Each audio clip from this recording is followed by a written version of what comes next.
Live from New Delhi, you're watching DD India News Hour, India's voice to the world. I'm Preeti Kaur. Coming up in the next 1 hour. French President Emmanuel Macron warns Ukraine peace deal cannot mean surrender after meeting with US President Trump.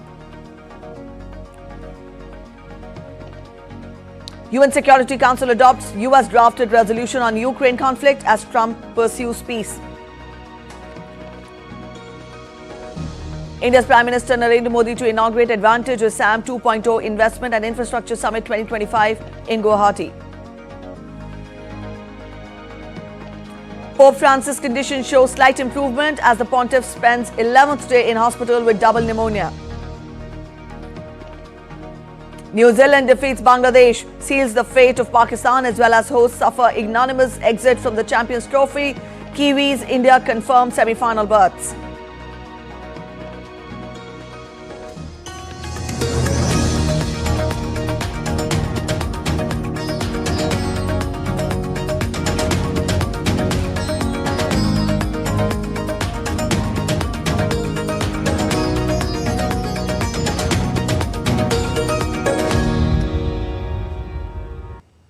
French President Emmanuel Macron met with US President Donald Trump in Washington on Monday amidst the third anniversary of Russia-Ukraine conflict.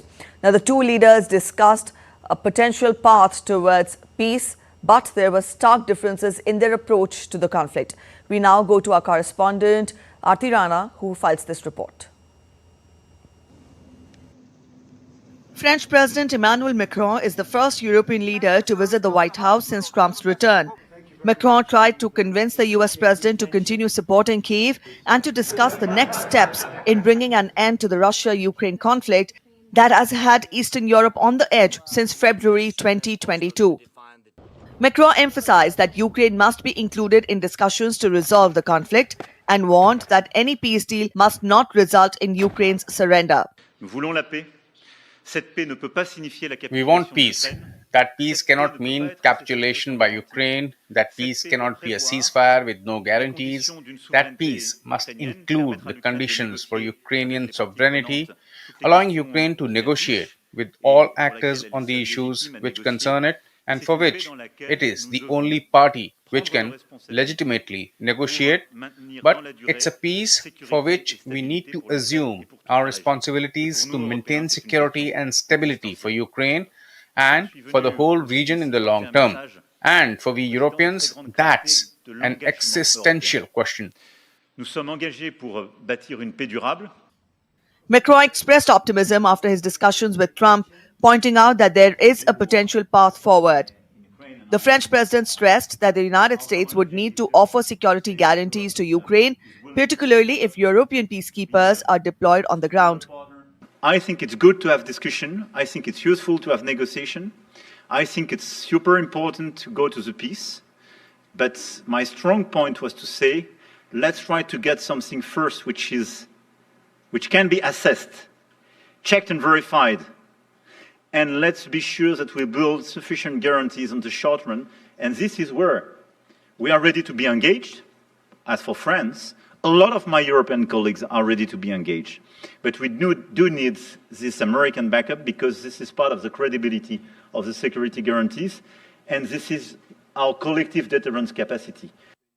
Trump, for his part, hailed Macron as a very special man and suggested that a peace deal could be achieved in weeks, underlining his willingness to re-engage with Russian President Vladimir Putin. It's time to end this bloodletting and restore peace, and I think we're going to do it. We've had some great conversations, including with Russia. Trump claimed that Russian President Vladimir Putin said that there is no problem with having European troops serving as peacekeepers in Ukraine whenever the conflict ends, while calling for Europe to take on more of the financial burden of supporting Ukraine. I'm also pleased that President Macron agrees that the cost and burden of securing the peace must be borne by the nations of Europe, not alone by the United States. And Europe must take that central role in assuring long-term security of Ukraine, which they want to do. And that's not a very big step. The big step is what's going to happen over the next few weeks. We must have an agreement with Ukraine on critical minerals and rare earths and various other things is security. And I think that that's happening. I think we've made a lot of progress. I had a report just given to me before walking in that we've made, Emmanuel, a great deal of progress toward getting that. World diplomacy is changing lanes and switching gears at a pace not witnessed in decades. In a remarkable moment during their talks at the Oval Office on Monday, Macron interrupted and corrected Trump after the US president claimed that Europe was simply lending money to Ukraine and would eventually get it back. No, in fact, to be frank, we paid 60% of the total effort, and it was through, like the US, loans, guarantee, grants, and we provided real money, to be clear. We have 230 billion frozen assets in Europe, Russian assets, but this is not as a collateral of a loan because this is not our belonging. So they are frozen. If at the end of the day in the negotiation we will have with Russia, they're ready to give it to us, super. It will be loan at the end of the day and Russia will have paid for that. The discussions between Trump and Macron are part of a broader diplomatic push, but the world is watching closely to see whether this moment will mark a decisive shift in the global response to Ukraine conflict. Aarti Rana's report for DD India. Macron also met with US senators at Capitol Hill after his joint press conference with Trump at the White House. Macron is the first European leader to visit Trump since he regained presidency a month ago. He called his discussions with Trump a turning point in the drive for a more unified approach. British Prime Minister Keir Starmer is also set to visit Trump later in the week. While Trump said that he was confident of bringing an end to the conflict and that he expected Zelensky at the White House in the next 2 weeks to sign a deal granting Washington access to Ukraine's rare minerals.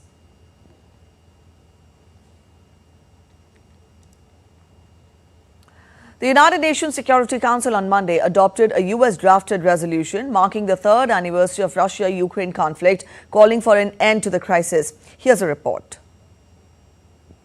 The United Nations Security Council on Monday adopted a US-drafted resolution marking the third anniversary of Ukraine conflict, calling for an end to the hostilities. The US resolution received 10 votes in favor, while France, Britain, Denmark, Greece and Slovenia abstained. Until now, the 15-member council has been unable to take any action on the conflict in Ukraine. The short resolution mourns the loss of life in Russia-Ukraine conflict, reiterates the UN's purpose is to maintain international peace and security and peacefully settle disputes, and also urges a swift end to the conflict. Acting US Ambassador to the UN, Doordarshan, told the council that the resolution puts everyone on the path to peace and it is a first step which all should be proud of. This resolution puts us on the path to peace. It is a first step, but a crucial one of which we should all be proud. Now we must use it to build a peaceful future for Ukraine, Russia, and the international community. Britain's UN Ambassador Barbara Woodward told the council that the terms of peace in Ukraine matter. And the terms of the peace must send a message that aggression does not pay. This is why there can be no equivalence between Russia and Ukraine in how this Council refers to this war. If we are to find a path to sustainable peace, the Council must be clear on the war's origins. Earlier on Monday, the UN General Assembly rejected a US-drafted resolution, which was later passed only after being amended to the state. The General Assembly also adopted a European-backed Ukrainian resolution condemning the conflict as a violation of the UN Charter. The resolution tabled by the United States only passed after a majority of member states voted to add EU-led amendments, which led to the US abstaining on its own motion and voting against the Ukrainian text. We need to reconfirm that the aggression should be condemned and discredited, not rewarded. Our position must include substantive elements and ensure that any future peace initiatives aligns with the principles of the UN Charter. However, the text in the original US resolution was passed hours later in the Security Council, the first to do so since the start of the conflict in Ukraine. The two General Assembly draft resolutions put before the UN member states during the morning session both ostensibly called for peace and an end to the conflict, but diverged fundamentally. Anamika Pandey's report, TD India. Russian President Vladimir Putin said on Monday that Russia was not opposed to Europe's involvement in the Russia-US peace talks aimed at settling the conflict in Ukraine. Putin, in an interview on Russian television, said that it was logical for Europe to take part in talks on a settlement to the three-year-old conflict. He added that Russia never rejected the idea, but it was Brussels, meaning the European Union, which had long rejected any dialogue with Moscow. Putin also backed a suggestion by US counterpart Trump for Russia, the United States, to cut their defense budgets in half. Russia and the United States held an initial round of talks on Ukraine last week in Saudi Arabia.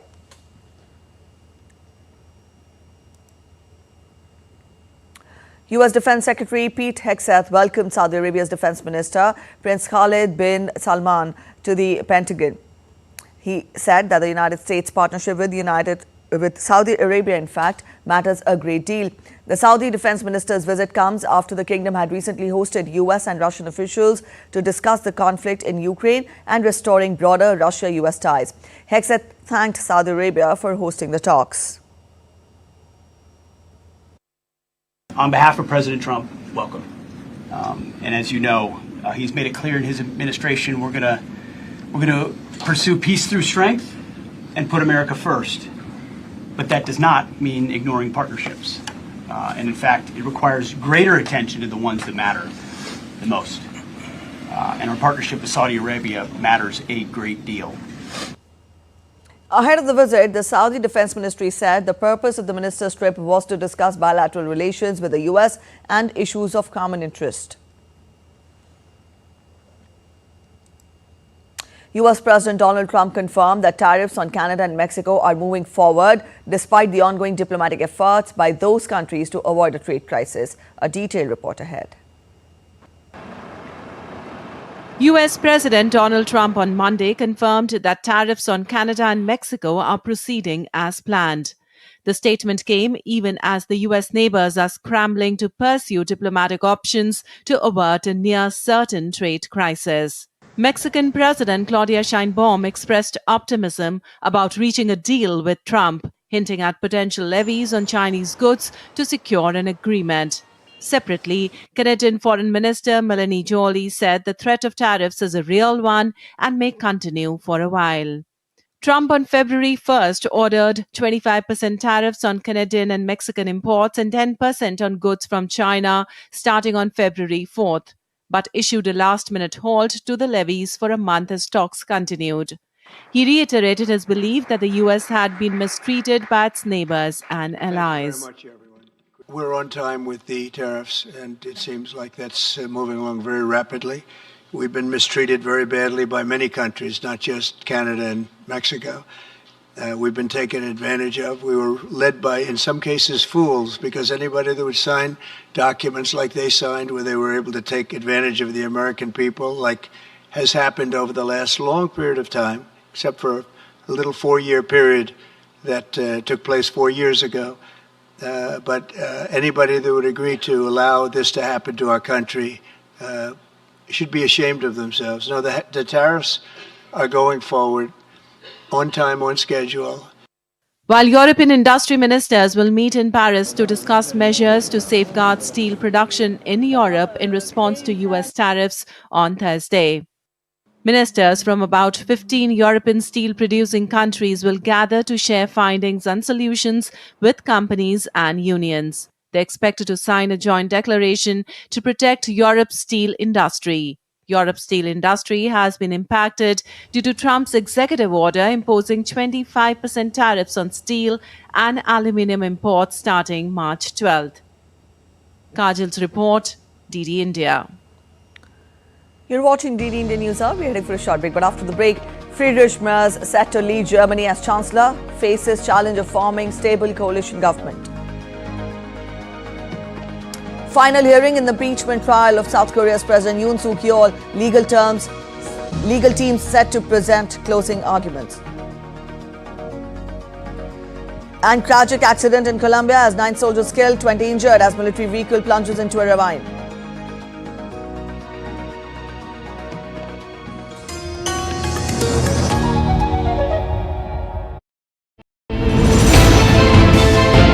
Geopolitics and trade deals. Economic challenges amid development. Hard work and the path to prosperity. It's the economy, always. Between walkers, money is what money does and says. Supply creates its own demand. Between the bulls pulls and bears tears.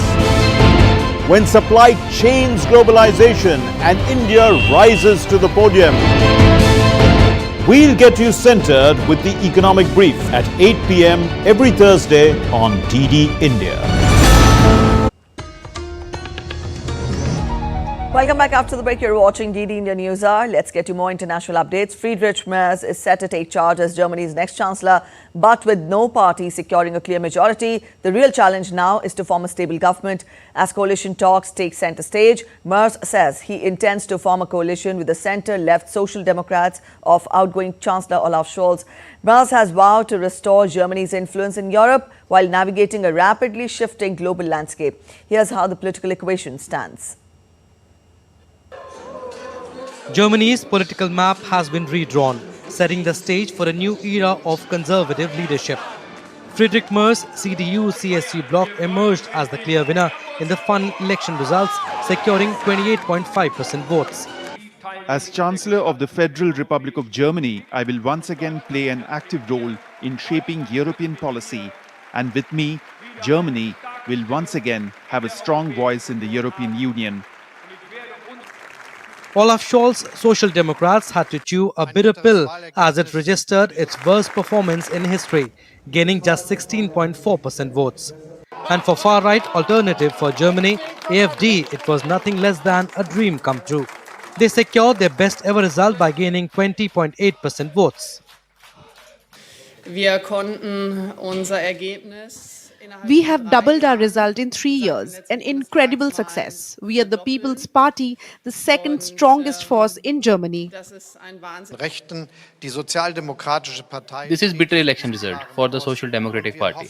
This is also an electoral defeat that I think has to be clearly stated after such a result. So with no party securing a majority, chance for coalition government again looms large. This could be a daunting task for Friedrich Merz. His best chance is a grand coalition with Scholz' SPD. Together with the mandates of the Social Democrats, which account for 120 members of parliament, we are naturally capable of forming a government with 328 seats out of 630, a black-red coalition, and that is exactly what we want. The Greens, who secured 11.6%, could be another possible coalition partner, though CDU's Bavarian sister party, the CSU, has opposed this idea. The pro-business FDP, which triggered the collapse of Scholz's government, barely scraped past the 5% threshold to stay in parliament, leaving its role uncertain. This year's election also marked the end of the controversial overhang seat system, which had previously expanded the Bundestag beyond its official 630 seats. The election comes at a critical moment for Europe, with US President Donald Trump reshaping transatlantic relations and pushing for direct talks with Russia to end the Ukraine conflict. Merz has already called for a stronger European defense policy, warning that US is growing indifferent to Europe's security needs. Bureau Report, DD India. All right, to discuss more about what this means for Germany, our correspondent Thomas Sparrow, a correspondent with our partners DW in Berlin, joins us. Thomas, good morning. Now, Germany's next chancellor will likely be Friedrich Merz. What can we expect? Friedrich Merz will most likely be Germany's next chancellor. And I say most likely because he obviously first has to look for a coalition partner and form a coalition, a process which could take some time. But if everything goes according to his plans, he will be Germany's next leader, replacing Olaf Scholz from the Social Democrats. Friedrich Merz is 69 years old and he would become Germany's oldest chancellor in decades. And his political career within the CDU-CSU has been actually a very interesting one, because he was a member of parliament until 2009, then left politics altogether to enter the business sector and returned in 2021. And that space where he left active politics had to do with the fact that his main rival within the CDU-CSU Conservative bloc was none other than Angela Merkel, who would then become German Chancellor for 16 years. What you can expect from Friedrich Merz is that he will move his party from the center-right more towards the right of the political spectrum. Whereas Angela Merkel had shifted her party to the center, it's expected that Friedrich Merz will shift the party more towards the right, for example, on issues like migration, specifically how to target irregular migration, how to limit the number of irregular migrants that come to Germany. An important question for Friedrich Merz is what kind of concessions he's willing to make when he is looking for those coalition partners in the next few days and in the next few weeks. He has indicated that he would like to have a fast coalition negotiation, but that will also determine to what extent he will be a strong chancellor and to what extent he will be able to pass some of his most important policies once he's in office. All right, Thomas, how easy will it be for him to form a coalition?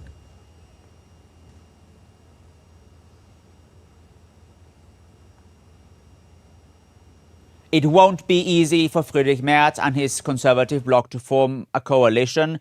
In the past, coalition building in Germany has actually proven to be a rather difficult activity. There was one time not long ago where coalition building actually took nearly 6 months, and that essentially meant that Germany didn't have a functioning government for that time. Now, Friedrich Merz has indicated that he would like to form a coalition quickly as possible, and he's looking to do that until Easter time. But if it was difficult in the past, it will be even more difficult now, given national and international challenges that Germany is facing. Nationally, obviously, an economy that is in a difficult state, the issue of migration, which is becoming much more complicated, the issue of security, which is one that is also important for many voters. And in those issues, Friedrich Merz does not necessarily see eye to eye with some other members of parliament, for example, from the Social Democrats, a party with which he could end up forming a coalition. So it promises to be a difficult challenge for him and for his conservative bloc, and it will be interesting to see whether he manages to achieve his goal to have a coalition in place by the time Easter comes. All right, Thomas, also tell us what role will the AfD play in Germany going forward?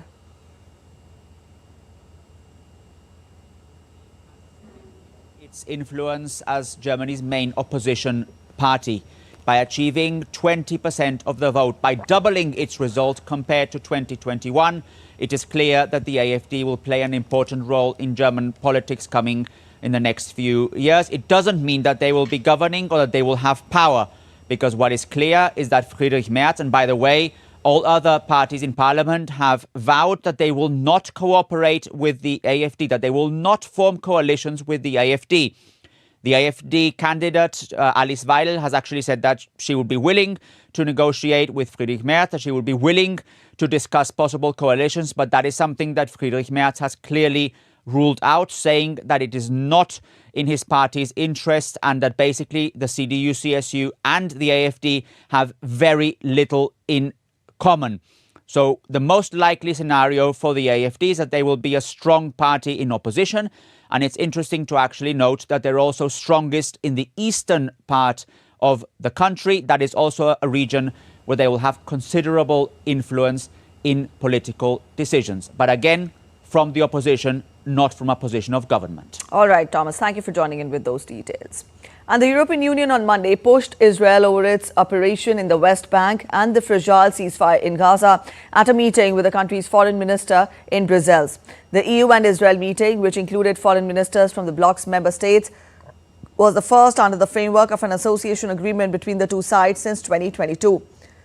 The Israeli minister co-chaired a meeting of the EU-Israel Association Council with EU Foreign Policy Chief Kaja Kallas in the first such session since 2022. EU Foreign Policy Chief said that the bloc is closely watching developments. Kallas also outlined a range of worries about the situation in Gaza and the West Bank. Saar held talks with senior European officials in Brussels as the bloc considered a role in the reconstruction of Gaza following last month's fragile ceasefire deal. Some 7,000 people have died since January in the fighting in Eastern Democratic Republic of Congo. The Prime Minister of the DRC told a high-level meeting of the Human Rights Council in Geneva on Monday. Judith Suminwa said about 3,000 deaths were reported in Goma and about 450,000 people, in fact more than that, were left without shelter after 90 displacement camps were destroyed. Since January, the M23 rebel group has captured swaths of eastern Congo, including the cities of Goma and Bukavu, and valuable mineral deposits as well. The latest fighting and M23's advance are part of a major escalation in eastern Congo of a conflict over power, identity and resources dating back to the Rwandan genocide in the 1990s. Rwanda rejects allegation from Congo, the United Nations and Western powers that it supports M23 rebels with arms and troops.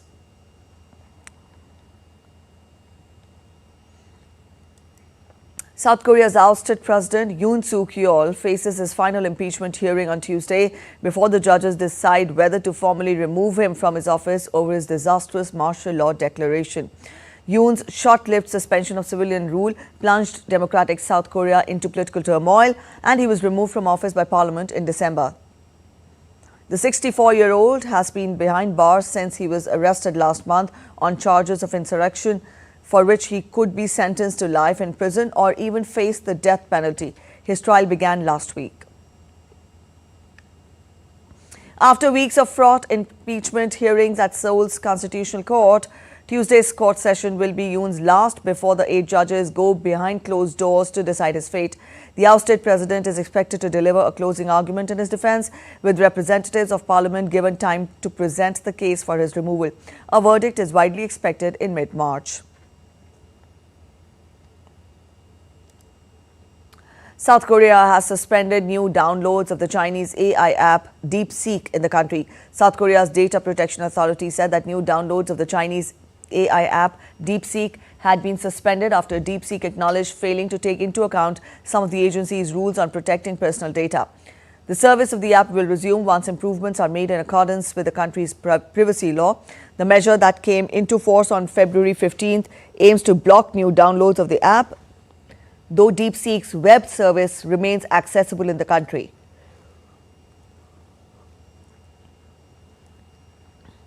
The Chinese startup appointed legal representatives last week in South Korea and had acknowledged partially neglecting considerations of the country's data protection law, the PIPC said. At least 2 people were killed and 7 others were injured on Tuesday following a collapse at a highway construction site in South Korea. The fire authorities said that the incident occurred when 5 50-meter steel beams, which were being lifted into place by a crane, collapsed one by one. The National Fire Agency confirmed the fatalities, with 6 of the injured in critical condition. Acting President Choi Sang-mok called to mobilize all available personnel and resources to rescue any missing people and to ensure safety measures to prevent further damage.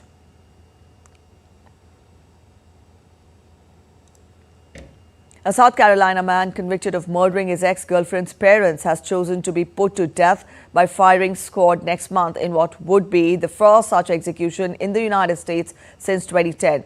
Brad Sigmund, 67 years of age, is to be executed on March 7th at a prison in Columbia for the 2001 murders of David and Gladys Lark, who were beaten to death with a baseball bat. Sigmund will be strapped to a chair and have a hood placed over his head and a target placed over his heart in the death chamber. 3 volunteers will fire at him through a small opening about 15 feet away. He became the first South Carolina inmate to choose the state's new firing squad over lethal injection or the electric chair. The last U.S. firing squad execution was in Utah in 2010. In a tragic mishap in Colombia, 9 soldiers were killed and 20 were injured when their vehicle plunged into a ravine. The military vehicle, with 36 people on board, veered out of control after the brakes failed and fell into a chasm some 328 feet deep. The troops were on their way to Nariño, a department on the border with Ecuador that is plagued with cocaine trafficking, to take part in security operations. Amid global concerns over the health of Pope Francis, the Vatican, in its evening bulletin on Monday, announced that the critical clinical conditions of the Holy Father demonstrate a slight improvement. The 88-year-old pontiff was admitted to Rome's Gemelli Hospital on February 14th with breathing difficulties, but his condition worsened with his bronchitis developing into double pneumonia. Support and prayers for Pope Francis' health pour in as hundreds of faithful are praying for the speedy recovery of the Holy Father.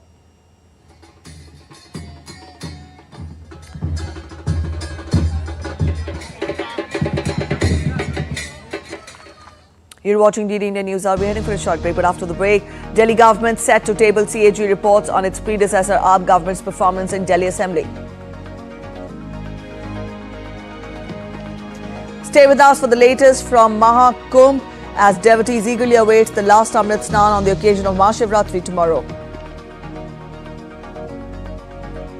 Delhi police registers an FIR after New York-Delhi flight was diverted due to bomb threat.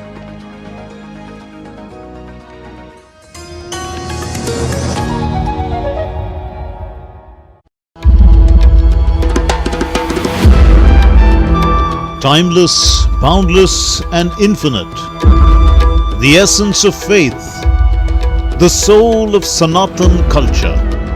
From the sacred confluence of Prayag, where divinity descends to earth. Witness the grandeur, the devotion, the magic.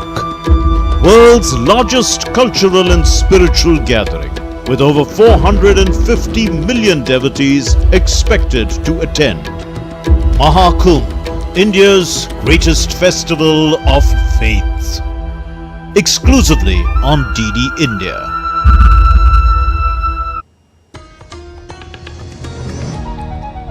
Welcome back after the break. You're watching DD India News Hour.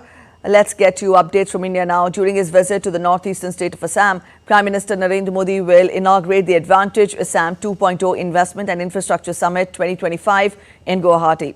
The summit will include an inaugural session, 7 ministerial sessions and 14 thematic sessions, a comprehensive exhibition illustrating the state's economic landscape with focus on its industrial evolution, global trade partnerships, booming industries and the vibrant MSME sector, featuring over 240 exhibitors. Various international organizations, global leaders and investors, policymakers, industry experts, startups and students, among others, will participate in the summit.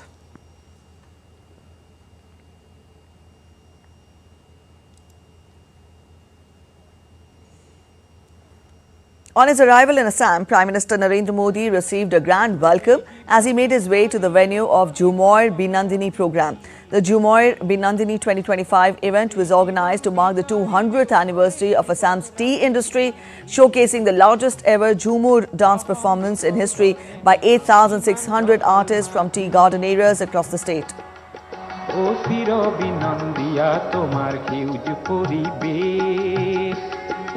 ভারতরে পূর্ব দিগর সূর্য উঠা দে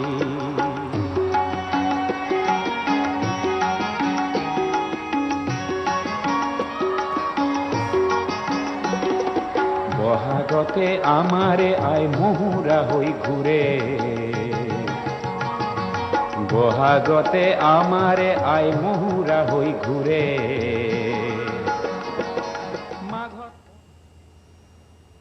Prime Minister Narendra Modi also held a roadshow in Guwahati ahead of Jhumoir Binandini event at the Saru Sajai Stadium.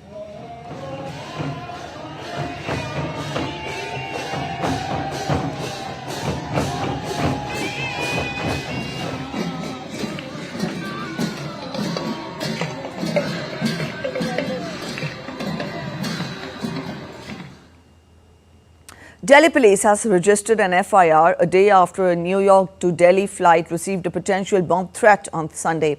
The case has been lodged under various sections of the Bharatiya Nyaya Sanhita, along with Section 3 of the Suppression of Unlawful Acts Against Safety of Civil Aviation Act at the IGI Airport Police Station. Security agencies are now in overdrive, probing the origins of the threat and ensuring safety of future air travel. The Delhi-bound American Airlines Boeing Dreamliner from New York to Delhi was forced to divert to Rome due to security threat. The flight with 199 passengers and 15 crew members was grounded for nearly 15 hours before flying to their destination. The Bharatiya Janata Party-led Delhi government is set to table 14 pending CAG reports on the previous Aam Aadmi Party government's performance in the Delhi Assembly on Tuesday. The reports will be tabled on the second day of the first session of the newly formed 8th Delhi Assembly. The BJP has accused the AAP administration of deliberately withholding these reports, raising questions about transparency and governance during its tenure. The pending CAG audits include reviews of state finance, public health infrastructure, vehicular air pollution, liquor regulation and the functioning of Delhi Transport Corporation, among others.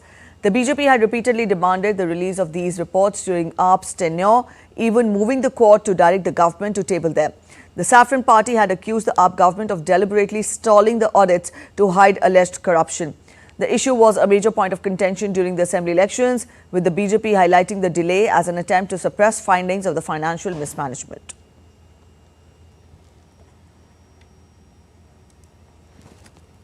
The Consulate General of India in Toronto recently hosted a special event highlighting the inaugural WAVE Summit 2025.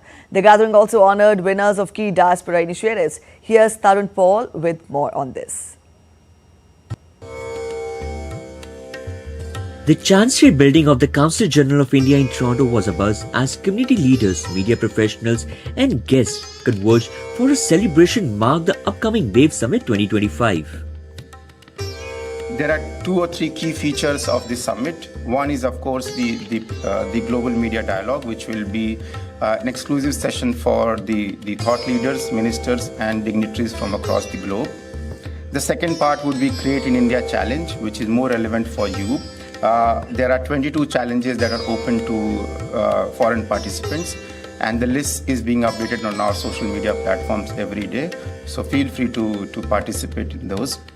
And then there is a thought leader plenary session where the experts of the industry will be talking about. And finally, the Waves Bazaar, which is really a unique initiative. It is about, so many people who have become influencers, and not everyone is a big influencer, but the upcoming budding ones. So they can participate on the Waves Bazaar platform, which is pretty much like a marketplace for M&E sector. Most important aspect is that India has level of resources, the best technology and the best people, an amazing culture to represent global cinema, and I am so thankful that WAVE's happening where it can bring a global of audience and people and bring them to India where we can produce and shoot a lot of films. From a cultural exchange to panel discussion, the evening underscored the immense potential of creative collaboration. Organizers also offered a glimpse of upcoming initiatives from WAVE Summit 2025, which promises to elevate global standing in the creative industries. We've already started the campaign here. It's really gaining popularity amongst the Indo-Canadians here as well as the Canadians. Today we had a special event where we talked about the Waves, what are the contests that it offers, and I'm very happy to see the excitement in the community for the event, and especially the youngsters who have joined today. They are excited to participate, and we will continue to advertise it much more in the coming 2 months, and I'm hoping to have a larger delegation from Canada for Waves 2025. So this is a great initiative to bring the whole world on the one single platform, and many radios also is participating in that. This is a great initiative by the Indian government. The storytelling, the regional content, the historical content, all of that is now finding a new platform, and this summit, I'm sure, is going to increase and diversify the type of entertainment, the type of education, the type of versatility that Indian media entertainment deserves. Reporting from Toronto, Tarun Paul Singh. The In-Diaspora Forum for Good 2025 kicked off in Abu Dhabi on Sunday, uniting prominent global leaders of Indian origin from over 30 countries to discuss international cooperation and development. Running until February 26, with the final day in Dubai, the event underscores the Indian diaspora's growing influence in shaping global policy and business. A notable highlight was the release of an impact report by Boston Consulting Group, showcasing the Indian diaspora's extraordinary growth and influence in the UAE from 5,000 people in 1975 to 3.9 million today. The forum featured distinguished speakers, including FedEx CEO Raj Subramaniam, former UK House of Lords member Lord Karan Bilimoria, and Bollywood actor, philanthropist Vivek Oberoi, among others. Namaskar, Jai Hind, welcome to Diaspora. It gives me great pleasure. It's an honor to be the Goodwill Ambassador for Diaspora. Diaspora is an incredible organization that's bringing Indians from across the globe together into one network. Vasudhaiva Kutumbakam, no matter where we are as Indians, we should come together for the greater good. So here's a big shout out to all the Indians out there. Feel proudly Indian, participate in Diaspora, come together, and let's make magic happen. Jai Hind. I'm delighted to be participating and speaking at the Diaspora Forum for Good, the first Diaspora global conference taking place in Abu Dhabi in the UAE. 700 people of Indian origin from over 30 countries. And what a time to be doing this when the world is in a very uncertain situation at the moment. And here we have members of the Indian community, all of us proud of being Indians, and so many examples of Indians now reaching the very top in every field you can imagine around the world, and that is being showcased here and illustrated at this conference. A photo exhibition on the persecution of minority Hindus in Bangladesh was inaugurated on Monday by India's National Security Advisor Ajit Doval. The Hindus in Bangladesh are being targeted ever since the Sheikh Hasina government was toppled last year.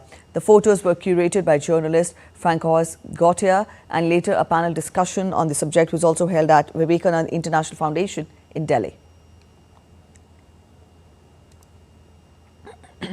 The Mahakumbh 2025 in Prayagraj has drawn an overwhelming number of devotees to the sacred Triveni Sangam, the confluence of Ganga, Yamuna and Saraswati rivers. Displaying unwavering faith and devotion, over 63 crore pilgrims have already taken the holy dip, seeking spiritual purification and blessings. People from across India and the world continue to arrive daily, making the Mahakumbh a global spiritual spectacle. The Mahakumbh 2025 is not just a religious gathering, but a reflection of the rich spiritual heritage and enduring faith of millions. As the sacred waters of the Triveni Sangam witness history, the event continues to inspire devotion, unity and cultural pride.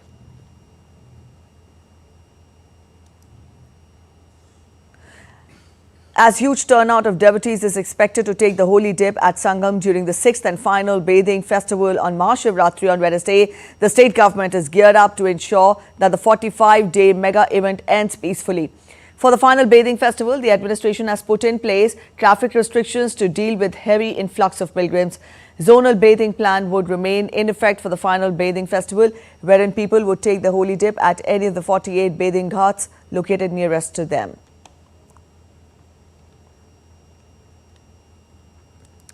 In yet another feat in the ongoing Mahakumbh, 15,000 sanitation workers participated in a synchronized cleaning drive across multiple venues to create a Guinness World Record of mass sweeping.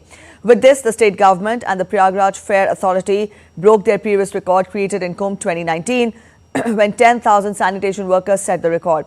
However, the final result of this record attempt are expected to be announced on February 27th. A quick look at other stories making it to the headlines from across India. The 78th session of the Executive Committee of the African Asian Rural Development Organization, ARDO, in New Delhi concluded yesterday with renewed commitment to ensuring development reaches